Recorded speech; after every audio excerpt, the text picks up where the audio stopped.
Yo guys, how's it going?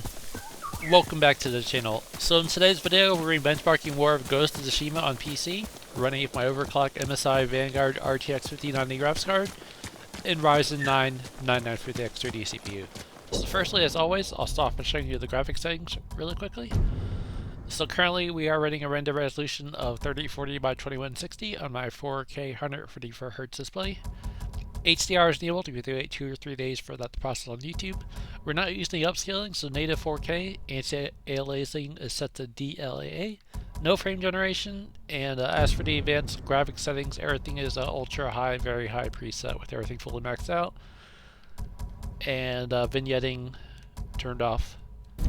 We're going to test 4K native, which is what we're testing now, and then we're going to test 4K DLSS quality mode. So we're going to do a little free roam exploration here.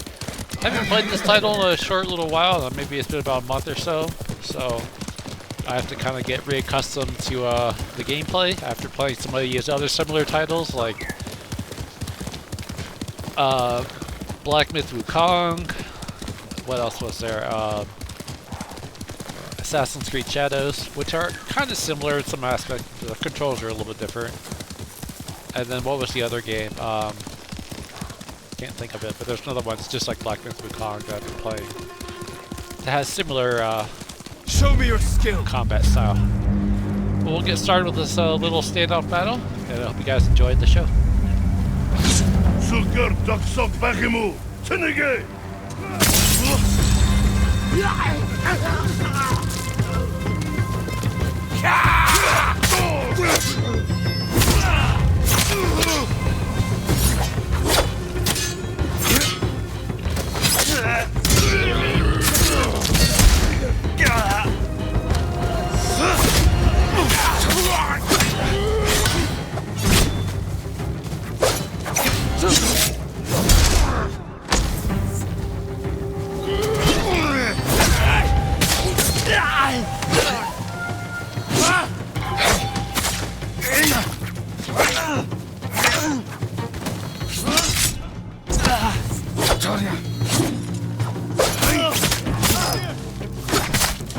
Damn, I almost died there, guys. I think I got one more left. Oh, I just gotta free this guy. You'll be free soon.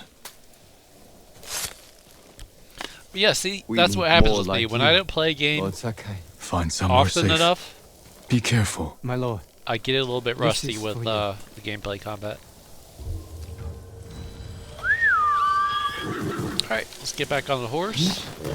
That's my Kage. And let's look for some more battles here. Everyone you save. But yeah, I'm so far very much so impressed with this MSI Vanguard RTX 5090 graphics card. The temperatures have been more than reasonable. Memory temperatures, low range depending on what kind of game I'm playing. Like if I'm playing a game that's pulling 600 watts of power, I have seen it get up to like I think between 76 and 78 max in terms of memory temperatures. But most of the time when I'm kind of cruising with gameplay like this and pulling anywhere from 480 to 550 watts, it seems to be around 72 to 74 degrees Celsius in terms of memory temperatures. And the actual GPU temperature is also very reasonable. So I've been very much so enjoying this graphics card, and I've been really loving all the benchmarks and more powerful performance, and it's just been an excellent GPU. It's a good mid-range GPU. I know it's not like the top end, top dog like say the Asus Astral, but it is pretty good for what it is, and I'm very happy with it overall. Looks like we got another standoff battle. I don't think I'm going to be able to take these guys because I don't have very much health. We'll try to do our best here.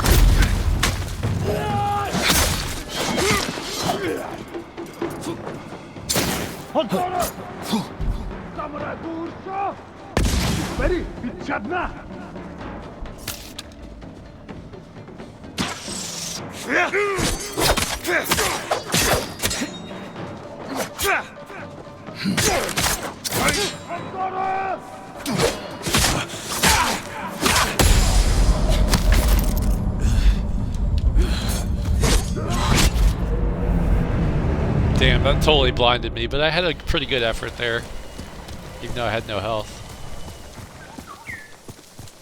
But I am looking forward to playing the sequel to this, which will be Ghost of Yodi, I believe it's called.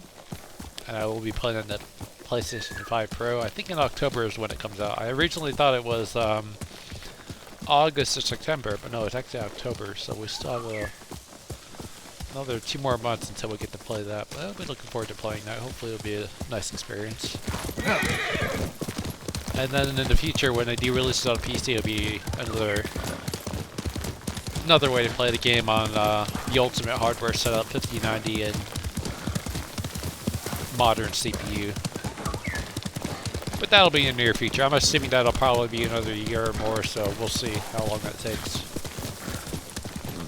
The original Ghost of Tsushima took a lot longer than that. I think it took like, I don't know if it was 3 or 4 years to get on PC, so we'll have to see what they do with Ghost of Yodi.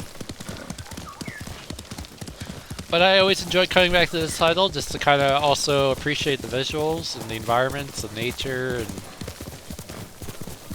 just beautiful open world. It's just really something else, and it's also fun to engage in the battles when I do succeed in taking them on. But it looks like, yeah, I'm not gonna go with that. Oh shit! Damn. Where's he at? Oh, he's up there. Yeah. I'm not gonna bother. Lost my horse though. The horse is actually running away from me because the guy's in the arrow.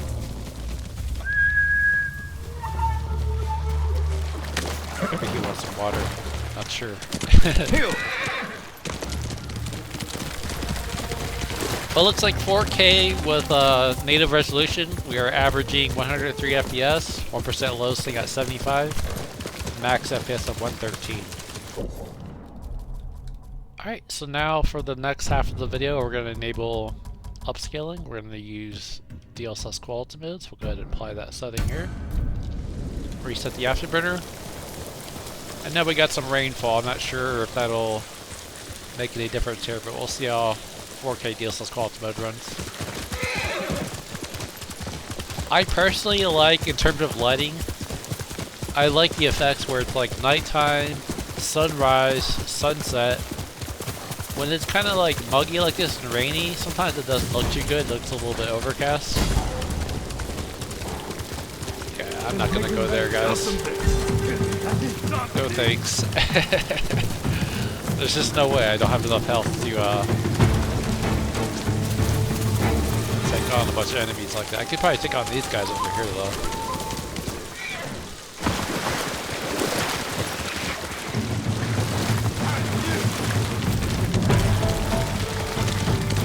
I'll take on these guys.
Yeah, that was a pretty good effort, guys. They almost had me, but I just kind of pulled through there towards the end. Yeah, I'm actually pretty proud of that because I thought I was going to die.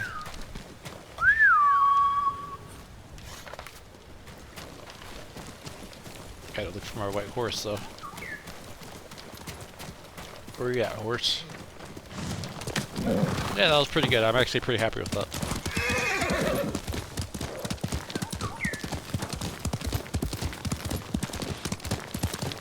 Yeah, the rain seemed to end pretty quickly, so now we got some different lighting environments here.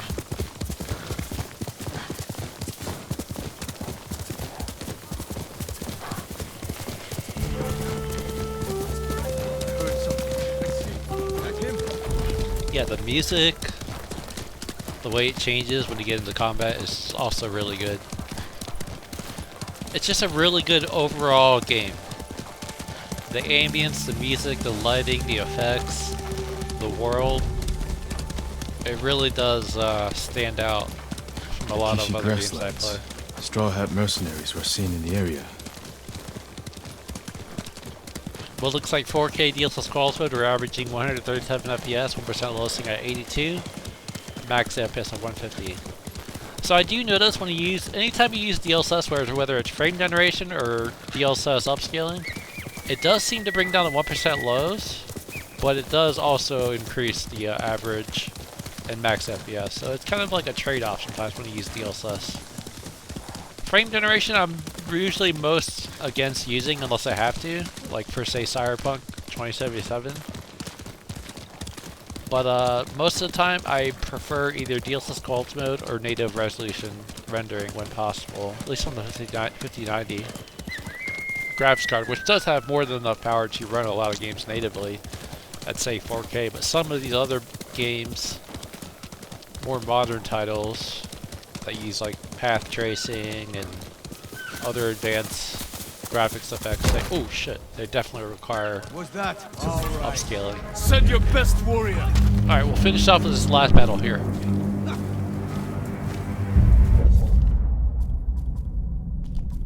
Just for fun, let's just finish this off with 8K just to kind of really push things to the limit here. Do our last battle here, 8K. And let's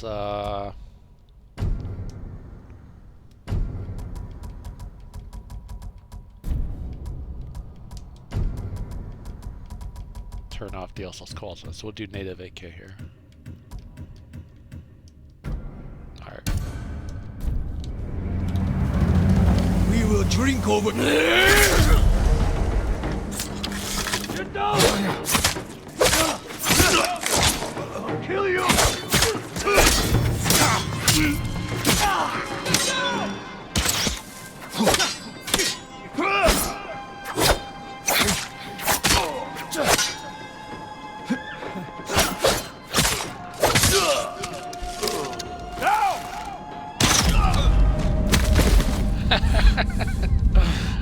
What a way to end it, guys.